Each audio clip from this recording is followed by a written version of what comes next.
Bethany Ann attendait qu'Ekaterina et Nathan lui donnent la plus importante information dont elle aurait besoin pour le reste de sa journée. Où pourrait-elle faire les courses?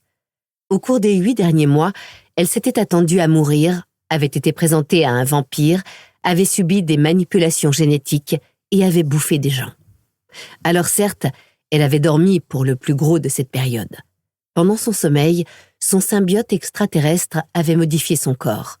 Mais il fallait bien avouer que le reste était plutôt dérangeant et elle avait un grand besoin de se changer les idées avec une thérapie lèche-vitrine. Il lui fallait en particulier une bonne paire de chaussures. Bon, peut-être pas après tout. Vu que les modifications lui avaient notamment allongé les jambes de 15 cm, peut-être qu'elle n'avait plus besoin de cette vieille astuce des talons aiguilles. Elle pouvait entendre parler Nathan et Ekaterina avec son accent roumain exotique et sexy.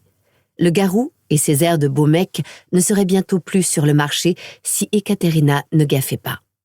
Il était attiré vers elle comme un papillon de nuit vers une flamme. Elle était tout aussi séduite, mais son assurance habituelle fondait lorsqu'elle était près de lui.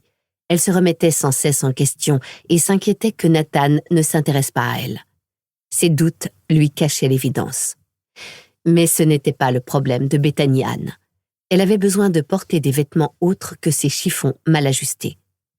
N'importe quel homme à Brasov ou sur la planète d'ailleurs aurait convenu que Bethany Ann était un canon.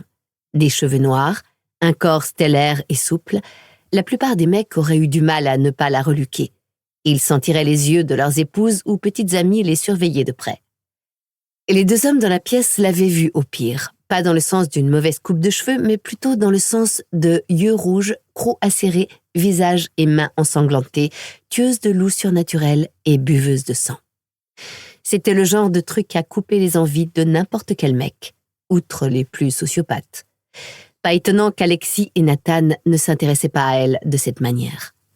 Elle avait aidé les 2 hommes à régler quelques différends avec une meute de loups-garous locales sous le commandement de Feu et du non regretté Algarian. Il avait reçu ses instructions du vampire Pétré qui avait commis l'erreur fatidique, lors de sa tentative d'évasion, de prêter plus d'attention à la voluptueuse poitrine d'Ekaterina qu'au piège à ours qui lui avait broyé la jambe. En entendant les cris et un bruit sourd soudain, Bethany Ann s'était inquiétée pour la courageuse jeune femme. Mais lorsqu'elle était sortie du tunnel, elle avait trouvé Pétré étendu au sol, son pied pris dans le piège, pendant qu'Ekaterina reboutonnait son chemisier. Bethany Ann avait éclaté de rire. Dans son état actuel d'insécurité, Ekaterina craignait que Nathan, qui était le loup-garou le plus prudent au monde lorsqu'il s'agissait des vampires, ne succombe au charme de Bethany Ann. Elle n'avait pourtant pas à s'inquiéter. Un petit ami était la dernière chose dont Bethany Ann avait besoin en ce moment.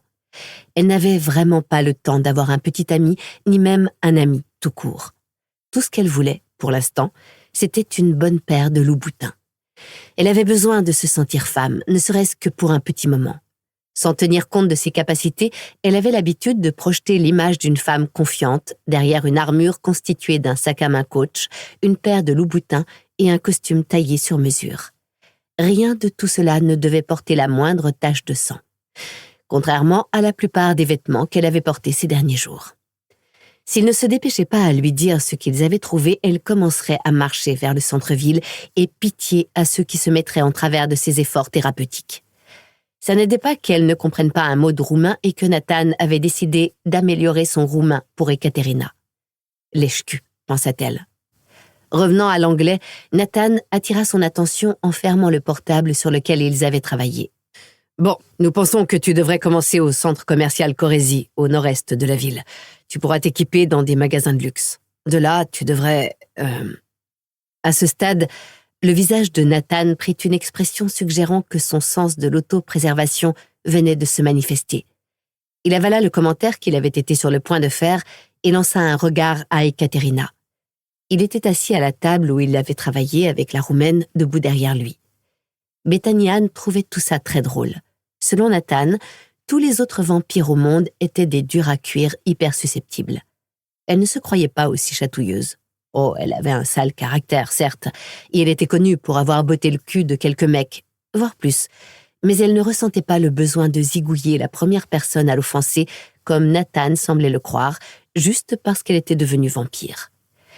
Pour continuer à écouter ce livre audio gratuitement, cliquez sur le lien dans la description et vous pourrez l'écouter en entier sans frais grâce à l'essai de 30 jours d'Audible.